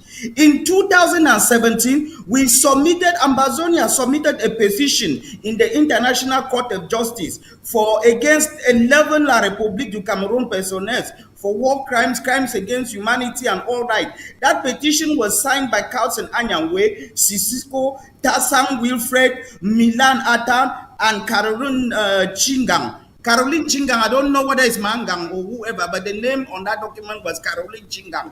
So we are not saying something we've not done. What SAHLAI is doing, we had done it before 2017. It goes nowhere, but we knew that it would give publicity to our struggle. It's the same thing SAHLAI is doing. He knows the case will go nowhere, but it's good optics for the local papers, it's good optics for the government. They will give some money, push it up to a level you can push. He knows he will not go somewhere, but read the big papers. All of them are putting it as headlines. Yeah. That alone is victory to them. He knows the case by itself will not go anywhere, but he's getting his victory already through the publicity and boosting of the morale of La République, the Cameroon government, in front of its own domestic consumers. So SAHLAI is not doing something which we've not done. We did the same thing already. He is suing he's writing a petition to the ICC. We did that in 2017. 2017 to now is 7 years. Nothing has come out of it. Going to 8. And we knew nothing will come out of it. There is no jurisdiction. So I'm not saying it's not possible. Oh. If you see in my book, I wrote something about the Rohingya technique. The Rohingya technique is a situation where, yes, La République does not have jurisdiction, but the crime is committed, also part of that crime is committed in Nigeria. Maybe you talk about La République military crossing the border, going and capturing refugees, committing crimes, killing them. So now you go to the ICC, you drag Nigeria in and say it has to get jurisdiction to look in this case, because part of it is committed in a country which is a signatory to the Rome Statute. That is the same technique they use in Myanmar for the Rohingya problem there. I'm talking about the Rohingya problem, which is now in the International Court of God, that the Gambia is pushing on behalf of the Rohingyas. Gambia took Miami to court. So there is what I call the Rohingya technique. There is another way which the ICC can have jurisdiction. If, for example, France were to go and make the Security Council to refer a case to the ICC for crimes in Ambazonia under what we call Chapter 7. If they refer it under Chapter 7, the ICC will have jurisdiction because it's the UN Security Council that referred the case under Chapter 7. They don't care anymore whether you accepted the jurisdiction or not. A Chapter 7 thing from the Security Council is a binding thing. There's nothing we can do. But that one is not likely to happen. The Rohingya case, I don't know whether the part of the crimes committed in Nigeria are big enough to use that angle to enter. So, to be honest, SAHLAI is just doing this thing to push the case and get some publicity up to a certain level. He knows that it will not go through in terms of jurisdiction. So that is the situation which is going. Even if it were to go through, they are looking at impunity in a particular location, not only one side. So they would come, the ICC, any impunity in that place now, if they accept jurisdiction, we can flood the place with our own cases too against them. That's We the already point. have That's the point I'm making. That's the point I'm we making already when I say, submitted 11 of their people to the ICC. That's right? what I'm saying. It's not to us. It's something we had done before. Yeah. We knew it would not reach the level, but it gave us some publicity. So we done that. Exactly, And but it not was only said that that, the person- Cameroon everybody. is at the disadvantage trying to push a case to the ICC with NSAHLAI, because then if they do, what an opportunity, not just in propaganda and publicity that we receive, but they now hook themselves as part of the court, and our people on the ground, without calling themselves ambassadors, can turn around and sue. Comrade Chris, if they know that they are very confident of what they are doing, let them just pick their pen and sign accepting the Rome Statute. Is it not something for one day? Yeah. Let them just accept the jurisdiction of the court by ascending to the Rome Statute. They don't need anything else, and let the field of play open for everybody. So I don't think they want to do that. They are running intentionally not to be bound. You see, it amazes me. It amazes me what kind of, the level of experience and education that the so-called lawyers in La Republique du Cameroon have. That a little guy in California who has never won a single case in his career will go and sit in Yaoundé and convince them, I can take this case to the ICC, I can take this case to the ICC. And their other lawyers will be saying, yeah, I think we have a chance. Let's take it. And I don't understand. Cost benefit analysis. To do anything, you have cost benefit analysis. He will say, even if we reach a certain level, it doesn't go. The publicity about this guy is being terrorist would have been generated around the world. So he has his own level, which he thinks the worst case scenario will end here. And ending there, you pay the money, and if it was, I end here. But we will still generate so much publicity, and the world will know that these people are being referred. And so he has his own plans of not going further. That they will stick. They're already reaping the benefit. Headlines everywhere. Yeah, but just accepting the case for the ICC, just to accept the case, opens a Pandora box. Because I bet you there will be Ambazonians calling themselves Cameroonians who will then have the right to sue Cameroon. Yeah, Comrade Chris, I don't know what level you mean accepting the case, meaning ruling that they have jurisdiction. Because that's what I mean. That's all. Of course, we know they don't have. Petition you send, We know they don't have jurisdiction, but I'm just saying, kind of being the devil's advocate here. No, if they accept, then it's a disaster for everybody. All these guys, even governor of Northwest, all of them. The governor of Southwest, all those commanders, those people who were burning villages, all those people who were burning houses with Mame Apia and the rest in there, all those things, Atanganji, them, all of them. The people who went to Santa and put children in a house and shot 30-something of them, all those crimes, the guys who are committing the crimes in Gabo, oh, it will be a disaster. I'm telling you, it will be a bloodbath for La Republique. I don't think they will even accept the jurisdiction. They just allow him to do publicity up to a certain level. They will never accept it, except with the motive, an ulterior motive of hanging Cameroon. Because remember, against, as you stated, we filed a case there before.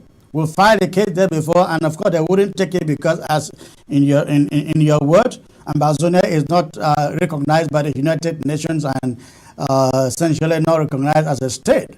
But we could go and change that petition to read Cameroonians, and the crimes will still stand, isn't it? No, but Cameroon is not a signatory to the Rome Statute. So no, I'm talking in the case where they, by mistake or whatever means, they accept the case. Oh, if they accept the case, we just refile. We just adjust the thing and refile. We'll file it as a new one. What's the big deal? You can file 1,000 if you want. Right. You're not bad. So, no, we can file anything we want if we had jurisdiction. There is no jurisdiction for now. Absolutely. All right. Please hang in there. I will take a short break out, and when I come back, I will open the phone lines. We'll open the phone lines for you to call in and make your contributions. Stay put, please.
All right, thanks for staying put out there, ladies and gentlemen. At this moment, I would like to open the phone lines and have you call in with your contributions. Wherever you are across the globe, we'd like to hear from you. We'd like to know what you think. And if you are in Bamenda, we'd like to hear from you, especially concerning the market situation. All right, let me get to the first caller here. Hello. Hello, communicate. Hello, sir. This must be the Honorable Dr. Metuge calling from London. Yeah, this is Dr. Metuge. Now, tell me, you are one of the defendants listed by NSAHLAI'S Emmanuel in his lawsuit. Are you thinking of leaving the struggle soon? How come? How come? Salah is the one to leave and to leave the Republic, in the future to Amazonia. He's just playing a game that he wants to extort money from the La Republic. I just realized that La Republic, I don't know how dull they are. They have not been following up, or they don't know what to do. I don't really know. Maybe to conclude that Francophones, especially the ones in Cameroon, are so dull, they don't know how to do things. Salah is just trying to still enrich himself. I'm so happy my name is there, and I think it will go nowhere. So he's trying to make money. Yeah. No. I'll be ready for him. I'll be ready for him. We'll be ready for him, not early, but we'll be ready for him. That is good to hear. Dr. Metuge is the Secretary of Education here at the interim government, ladies and gentlemen. Lives in London. Now, what do you make of the fact that all the defendants he lists are in Europe?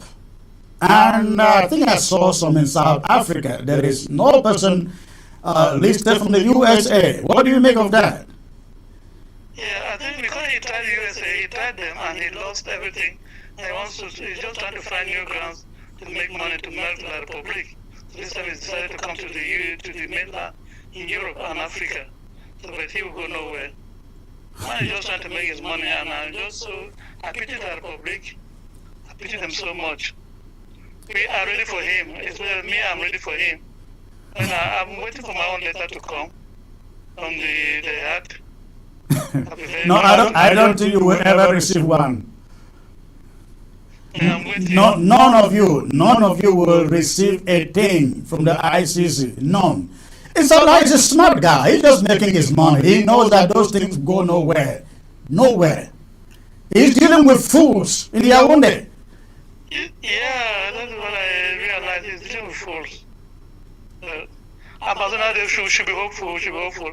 At the moment, I'm coming out with something. I believe by April will be out there. Economic, for greater tomorrow, today, economic directives of Amazonia. Right. That will be out. It will blow the world of how ready Amazonia is. Absolutely. All right.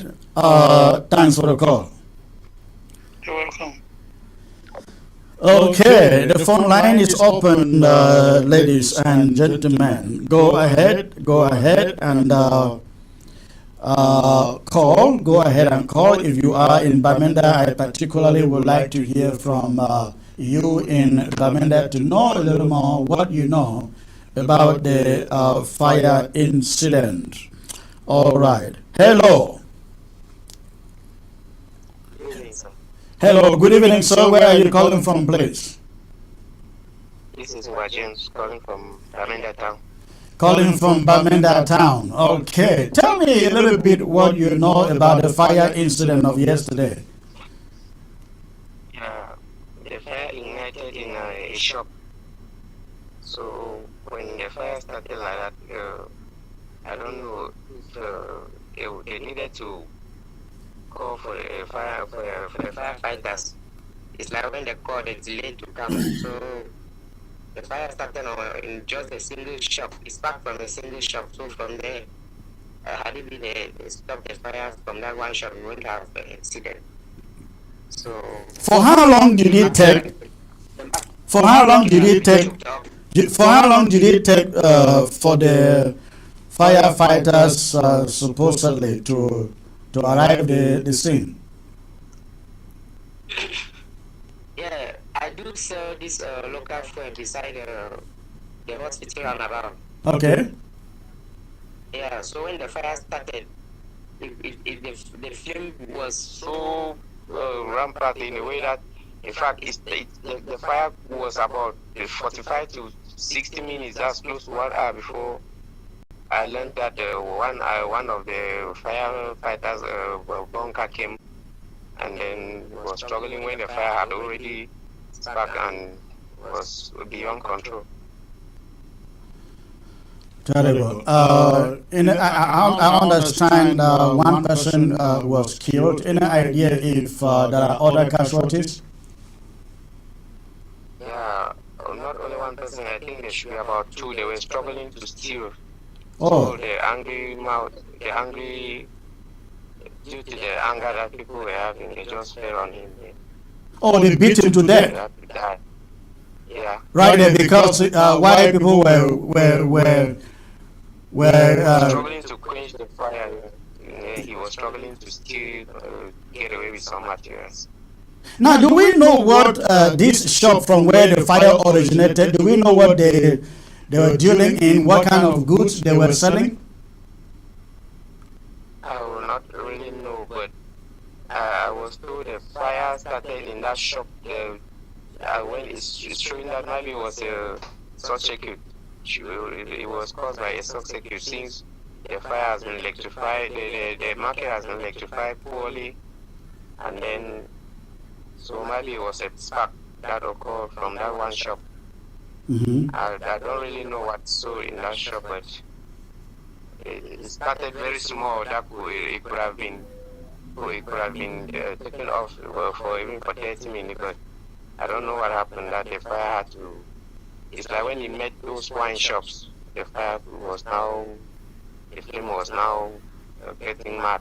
When he met what? He made those wine shops. Wine shops, okay, Yes. So that's when the fire got mad. Yeah. All right. Thank you for the call. You guys stay safe out there. All right. Okay. Comrade Barrister Martin, let me ask you, give me your intake on this. What do you make of the fact that of all those Emmanuel NSAHLAI'S is taken to the ICC, they all from either Europe or Africa?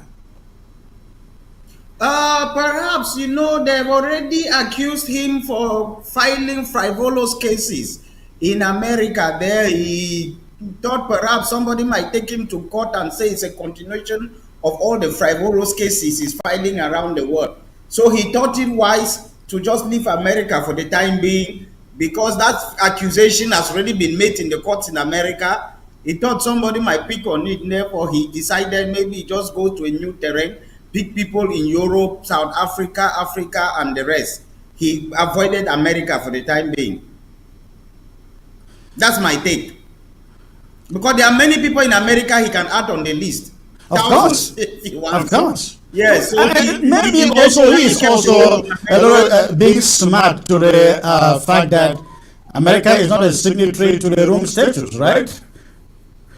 Yeah, no, America is not a signatory to the Rome Statute, but he is suing people as Cameroonians. He is suing people, even if America is not a signatory. If Cameroon had jurisdiction, even an American commits a crime in Cameroon, he will still be liable. You don't need to. America doesn't need to be a signatory. Right. You have the signatory of the nationality of the guy and the signatory of the nationality of where the crime is committed. If the crime is committed in Cameroon and Cameroon is signatory, then they can have jurisdiction. So lack of America being there, it doesn't stop him.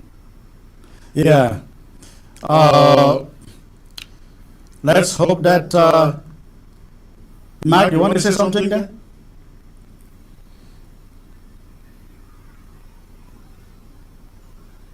I don't think so. It's I okay, think he's it's not okay. hearing you. Yeah, go on. I can hear you. That's okay. I can hear you. No, that's okay. Oh, okay. Please. All right. Okay, the phone line is open, ladies and gentlemen. The phone line is open. Go ahead and call. We like to hear from you, especially if you are in Bamenda. I would like to hear from you in regards to this fire incident of yesterday. We would like to hear from you. Again, the phone number is there on your screen. If I may ask, go to you, Mark, on the subject that I started this broadcast with. I don't think you were here when I talked about that, talking about no mercy. No mercy finally returning to ground zero. And by no mercy, I do not mean no mercy in the definition of La République du Cameroon. I mean this kind of no mercy. This is the kind of no mercy I am talking about. No mercy because in times of war, this is the kind of thing to expect. It's normal to expect this in time of war. Contrary to the kind of normalcy that La République has been preaching and looking for. So finally, I said, no mercy is returning because we ought to be devastating every piece of infrastructure that belongs to La République du Cameroon until they are ready and willing to sit on a round table with us to negotiate our departure. What do you think about that, Mike? Normalcy, yes, normalcy has returned as a claim, and it is normal for an SDO who was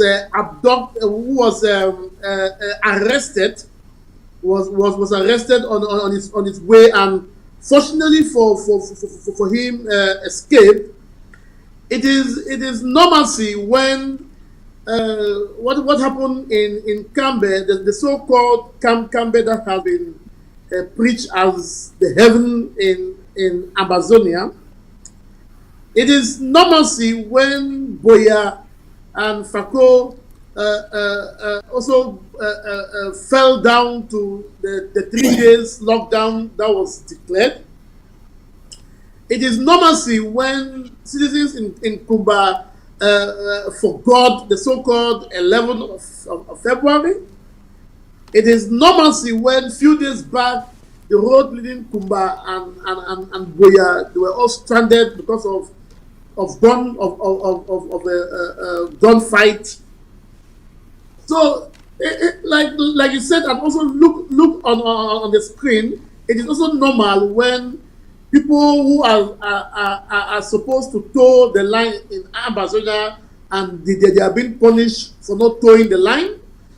So when they talk about normalcy, La République is a propaganda way to play on the psychic of our people. Yes, we are not in 2016, and for everyone who has read how revolutions go through the stages, we are going through that phase.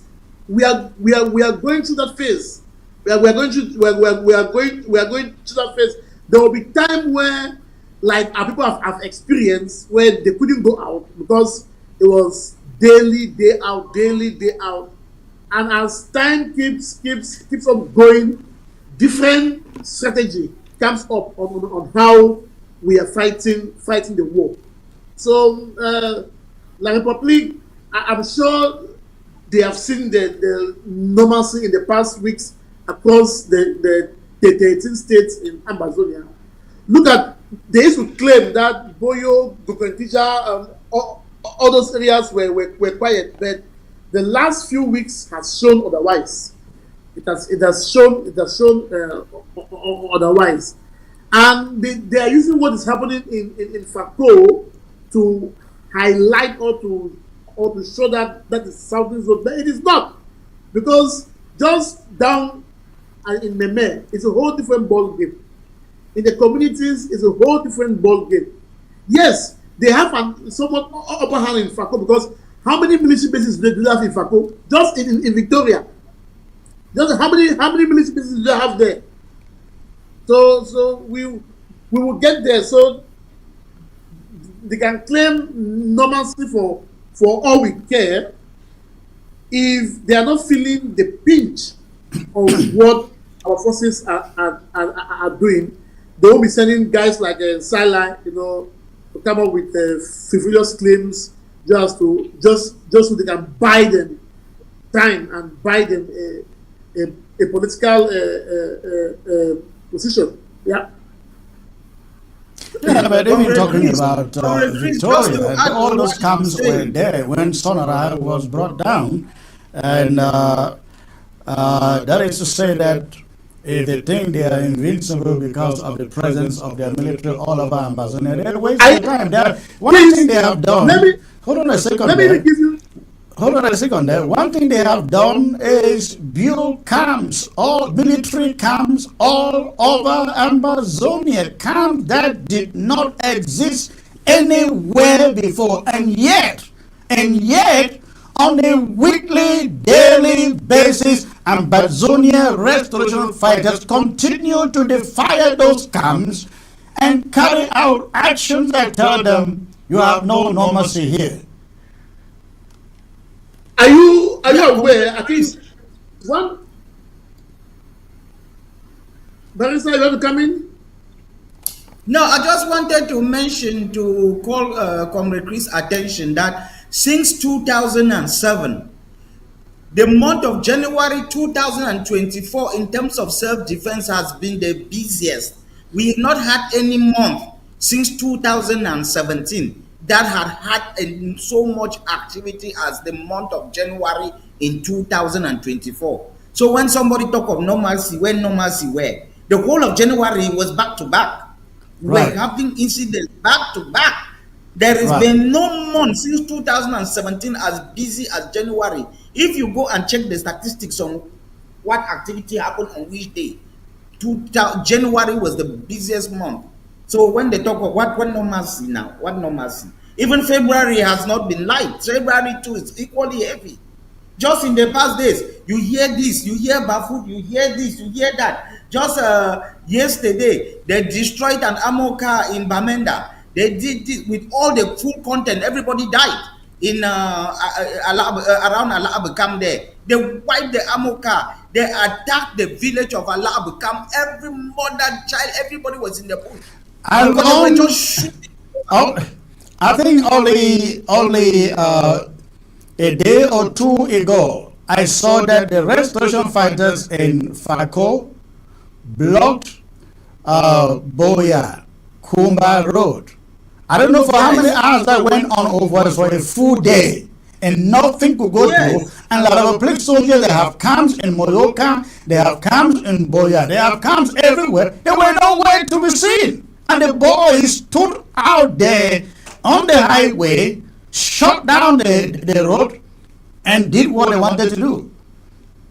Comrade Chris, the Americans have told La République du Cameroon that you cannot win such a war. We tried it in Vietnam. You cannot win it. They will bleed you until you will be tired for years on years. You can't win. Because these guys, they melt in the bush, they reappear because they have of the melt. How do you win them?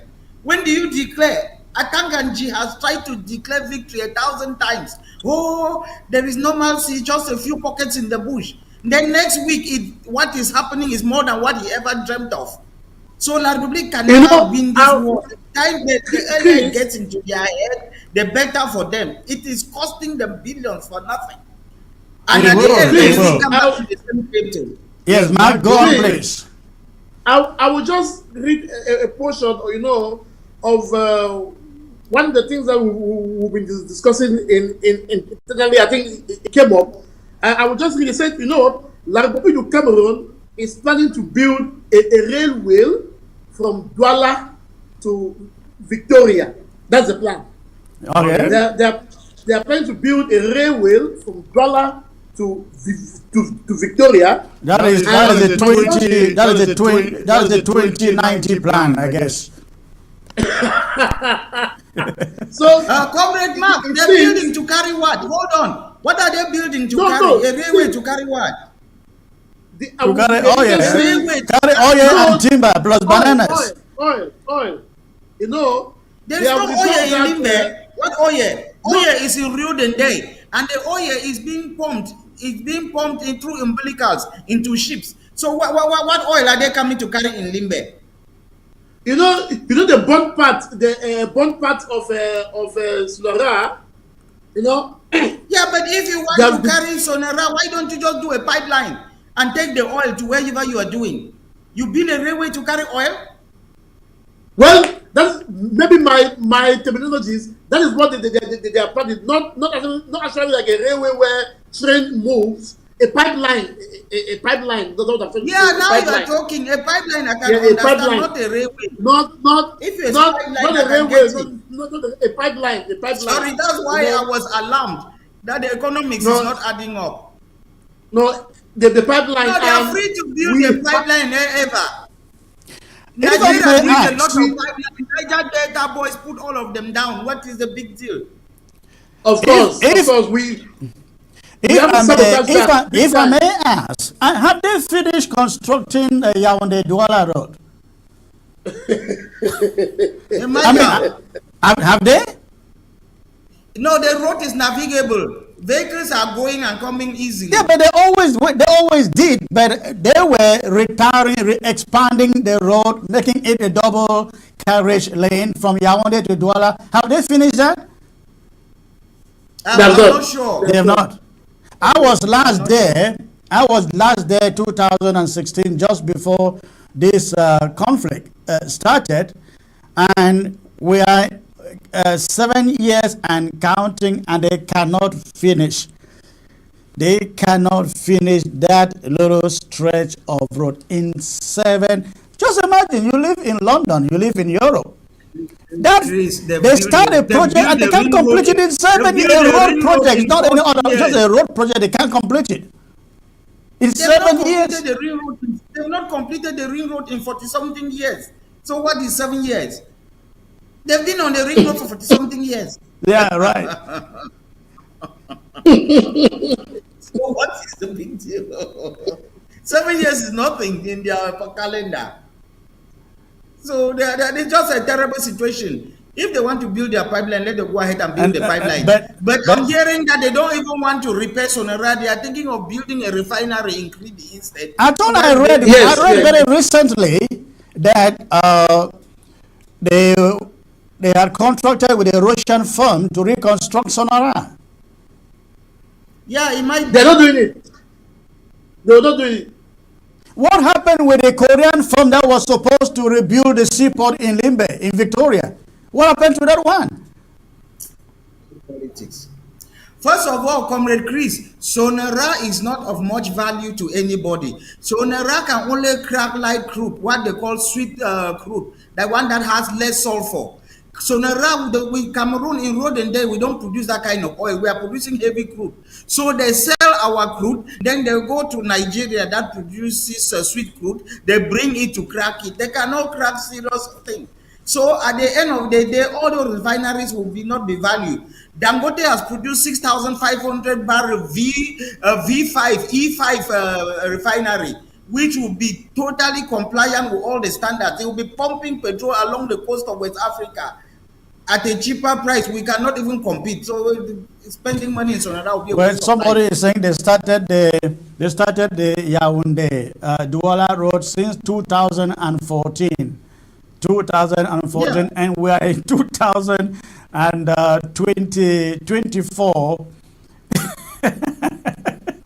the project is well, comrades, I want to the thank guys you are very just much for coming on to be part of the show. You guys have a great night.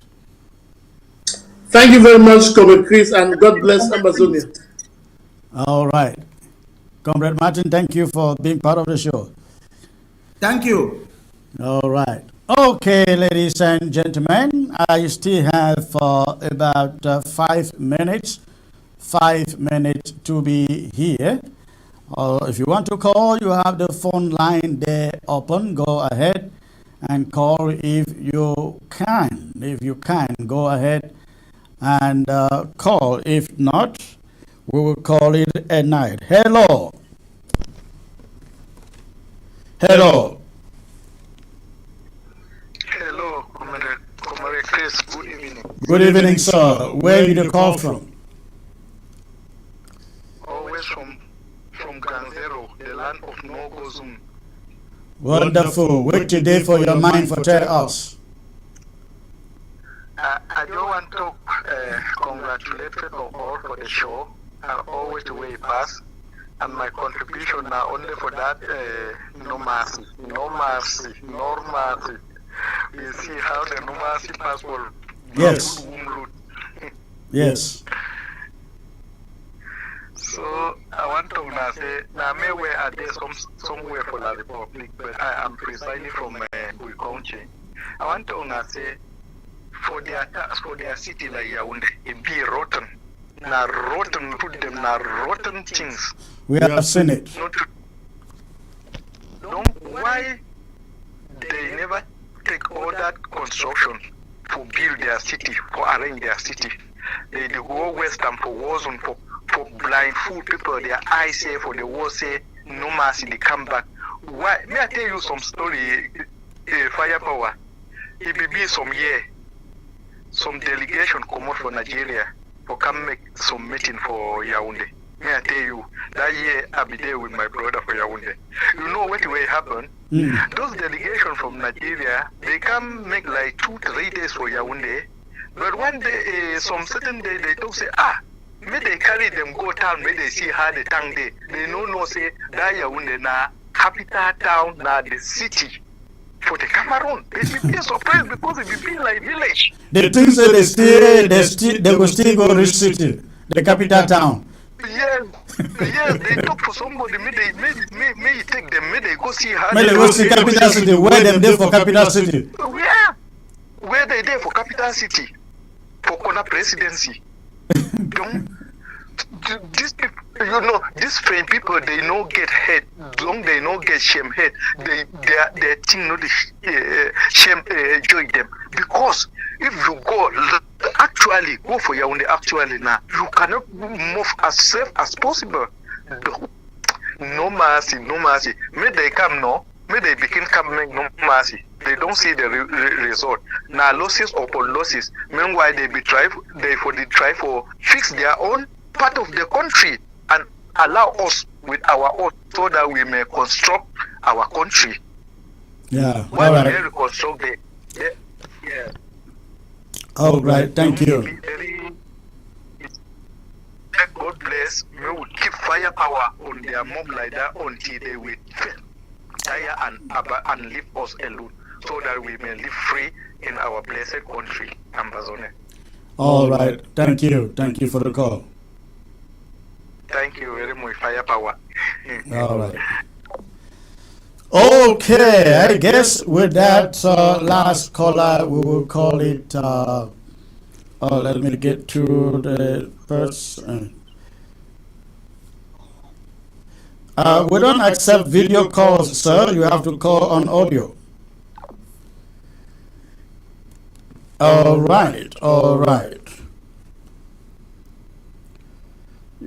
You want to call, you have to call on audio and not on video. We don't accept video calls on TV.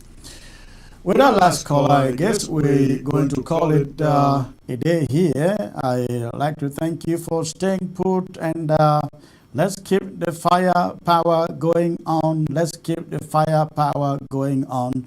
And I like to assure the restoration fighters on the ground that we are doing our best to gather resources to put into their hands. So, this war is not over. This war is not over. And for those who say, hey, why are you destroying equipment meant to construct our own roads? We never had roads before, and we managed it all these years. When we fight and win, we will have better roads. And if you don't have the better roads, your children and your children, how about they have better roads? That is what we are fighting about. Hello. Hello. Hello. Hello. Hello, Comrade Chris. Yes, sir, I can hear you. Where are you calling from? I'm calling from Ground Zero. Where on Ground Zero? Precisely in La Republic. And you call it Ground Zero? La Republic.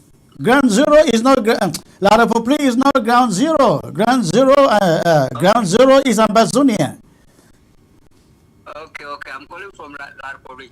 All right. Okay. What is on your mind, sir?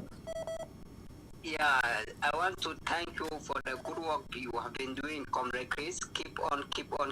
I am passing this message directly to Ambazonians all over the world that they should keep on to fund the struggle. They should give you that money that you have at that 200-man club. They should hand that money quickly to you so that we, just as the restoration fighters, should push this struggle faster. Because if Ambazonia want our liberation to go faster, let them give you the IG that money that you will buy the material and put in the hands of the boys who are going to push the struggle as fast as possible. I want that when we will be reconstructing our country, La Republic should be also reconstructing their own country. That's what they have to see before they will run to the table to meet you. Yes. Yeah. Let's hand to our boys the good equipment that they can also destroy La Republic towns in such a way that we will be reconstructing our country. They will be also reconstructing their own country. That's what I want to do, and that can only be done with money. Absolutely. This message is.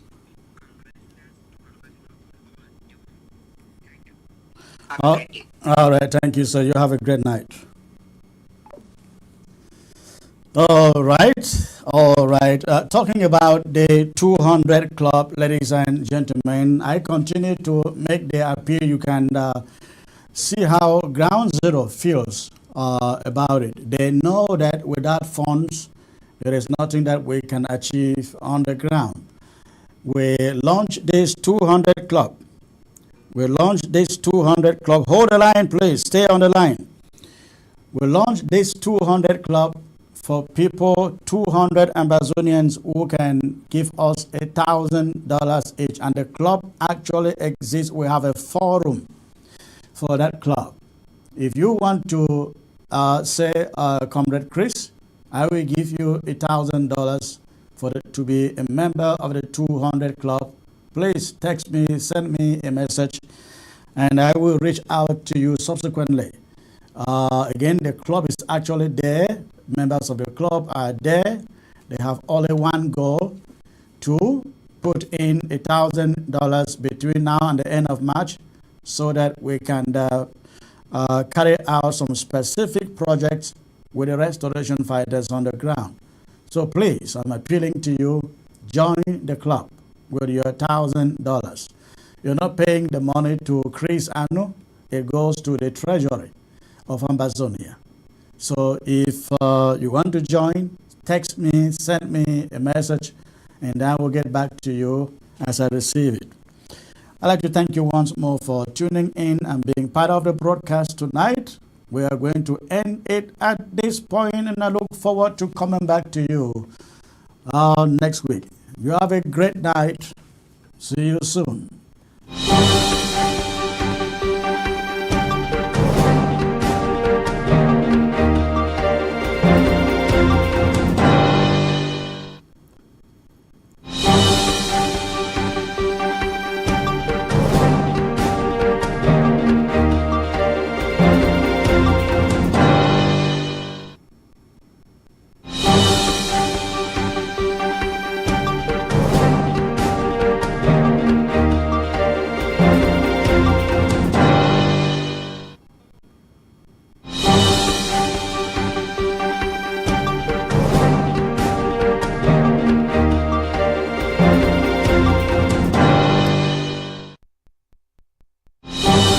ABS can help you reach your target audience like never before.